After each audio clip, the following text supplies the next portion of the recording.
Yo, still Bills, what's the deal, man? Yo, I'm fresh off the clockage, heading to the casa, man, and I'm going home. I'm kicking my feet up, man. Me and my big forehead, man. But peep game, man. We got to rap about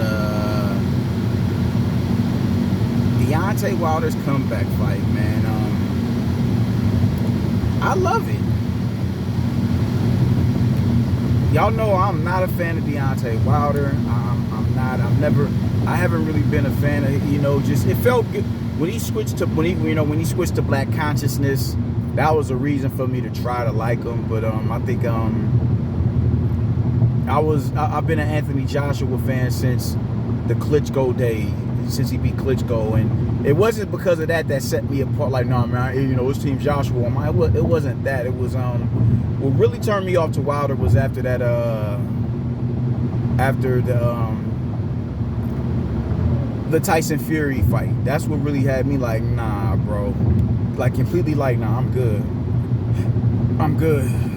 The first Tyson Fury fight, I'm like, yo, man, y'all really is bugging. Like, I think that's what really did it. When people was just really like, yo, he won that fight, and it was bothering me. That's why I was like, man, y'all are pissing me off, bro. But nonetheless, I've never really been the biggest fan of Deontay Wilder. I've never really, even with Ortiz, I was like, Ortiz is gonna beat the shit out of this nigga. I was just never a fan of Deontay Wilder like that. But him coming into Black consciousness, a lot of that's a thumbs up right there. Until this day thing, it did make you feel good, because it's like, yo, man, he talking, and you know what he talking about, Raheem. What's understood don't need to be in the discussion. We know what it is. That felt good. But when he got crashed and he just didn't want to own up to it. Now, mind you, this is shortly after when Anthony Joshua lost, he went on a tirade talking greasy about him. Then when he lost, he couldn't face the music like Anthony Joshua did. So that's when I was like, I'm good. But in this fight, this is a real good fight. And if this fight does go through, this is and he wins, this would be his second best win. No, this would be his first best win. I'm sorry. This will be his best win if he was to beat the likes of a Robert Helenius.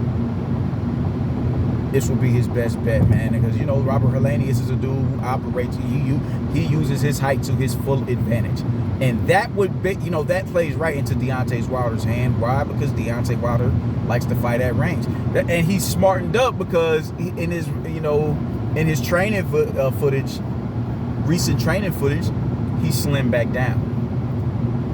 He did. I remember arguing with people that I'm like, he's gonna gas. I was mad. I was legitimately mad that he bulked up that big against Tyson Fury. I'm like, what the fuck are you doing? That just pissed me off.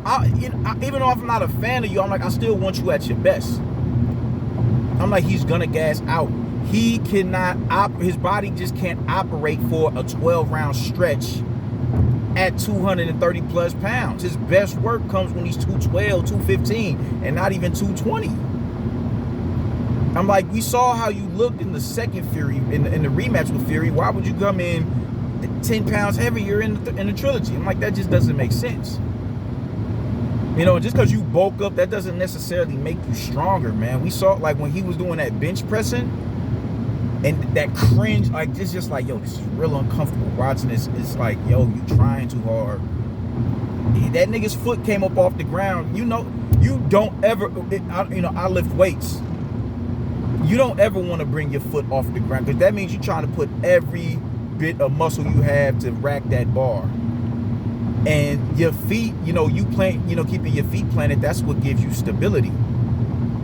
You know what I'm saying? That would, just like in boxing, you generate power from your lower half. Your feet being planted to the ground is what generate, you're planted, you're stable. So all you have to do is lift that bar back up and get it on the rack. The minute you lose that stability, that foundation, there's nothing to sustain that weight that you're already trying to hold up. So that shit can drop right back down on you. That shit could kill you. He couldn't handle like 310, dog. Like me and my back, I don't know how much I'd have in max since I was in high school. But when I'm in my bag, I can bench press that. You know what I'm saying? I can bench press that. So just because you're bulky, that doesn't make you strong. And with him is Tyson Fury, he's a big dude. He's gonna come in heavy and yada yada yada. So I want to be able to give him resistance and push him back and stand my ground in the clinch. Like, that's not your game. Tyson Fury can fight in the pocket. You can't. You don't want him that close up on you. You don't want him that close up on you. And when he, you're not gonna be able to stand your good ground in the pocket. Why? Because Tyson Fury, 1-2, wrap up, lean on you. Your energy is going to deplete faster because you got all that weight on you. And your muscles can't sustain that throughout the duration of a 12-round bout. So he's pushing on you, he's leaning on you, he's wheeling you all around the ring from pillar to post, not even throwing punches. Just his weight. His weight alone is forcing you here and forcing you there, and you're trying your best to give resistance. And it's just, your body can't. So it's just, your energy gets just depleted. He's leaning on you. On top of that, he's just smothering you. Like, bro, no. So that you ran out of energy, dog. Your best bet, your best performance against him was in your first fight when you was like 212. So him knowing that, I think he finally understood that and came back down to earth. Let me get this weight up off me. That was the smart thing to do. And now that you're going in there fighting somebody like a Robert Helenius, who is going to allow you to use your best attribute to your high, to the best of your abilities, that's a damn good fight. You off 2 shellackings to Tyson Fury 2020, 2021. Robert Helenius is all fresh off of 2 of shellacking Adam Kwanaki 2020, 2021. It's a good fight, and this is just dope on your behalf to come back and face somebody of this magnitude.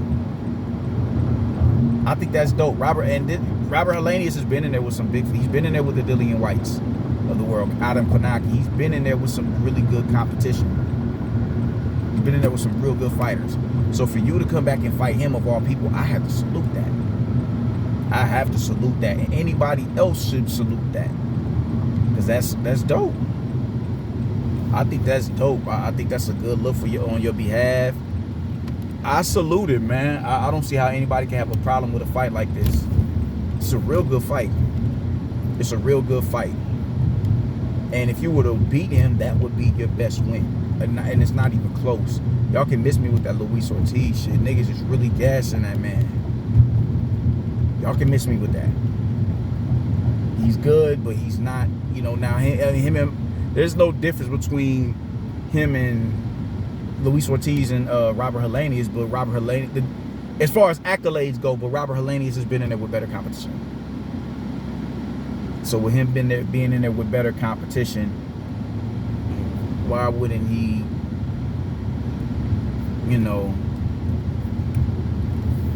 why wouldn't you give him the edge? Just on competition alone. And that's not, he lost to Dillian White. But the fact is, he fought Dillian White. He stopped Adam Kalinowski. Adam Kalinowski beat Charles Martin, who Luis Ortiz went through hell and high water with and got dropped twice by. Yes, this will be Deontay Wilder's best win if he's to get past it. Robert Helenius. But he has to get past him first. So I can respect, I respect that. I honestly respect that this is who I'm fighting. As a comeback fight. Salute, fucking loot, man. This is a fight that I'm definitely looking forward to. I'm definitely gonna be, all eyes on this match. They got me fucked up with the pay-per-view though. That's another thing that's really bothering me, man. Like, pay-per-view, are y'all kidding me? Y'all just don't get it, man. Like, y'all don't get it. You know what I'm saying? Y'all keep trying to fool the public, y'all not fooling me. It's some dumbass niggas that, I'm a boxing fan, so I'm gonna order it. All right, well, that's your goo. That's your dumbass fault. You're not about to get me with that shit. I'm not ordering that bullshit. It's not a bullshit fight, but it's a bullshit pay-per-view. You won't be seeing my money off of that shit. Ain't no fucking way. No fucking way am I ordering that shit. Y'all getting way too carried away just because the niggas fought on pay-per-view before. That means he's entitled to fight on pay-per-view every time he fights. I don't think so. That's a bullshit pay-per-view, but it's a damn good fight. Bullshit pay-per-view, damn good fight. Y'all done already gave, y'all about to give us Luis Ortiz versus Andy Ruiz. Y'all done gave us Mario Barrios and goddamn Keith Thurman, Tank Davis, and goddamn Rolly Romero, Tank Davis and Isaac Cruz. I mean, the list just goes on with y'all, man. Y'all have no shame. Y'all don't give a fuck about the consumer. Y'all pay-per-view, pay-per-view, pay-per-view, pay-per-view. It's just whoever's running that over there, just please get behind somebody who knows what the fuck they doing, because clearly y'all don't. So it's a bullshit pay-per-view, but it's a good fight. And I will be tuning in to see that fight. So that's pretty much all I got to say about it, man. I'm going to pick up my baby. I'm at her daycare right now. And I'm going to fuck home and getting up out this heat, bro. Deuces.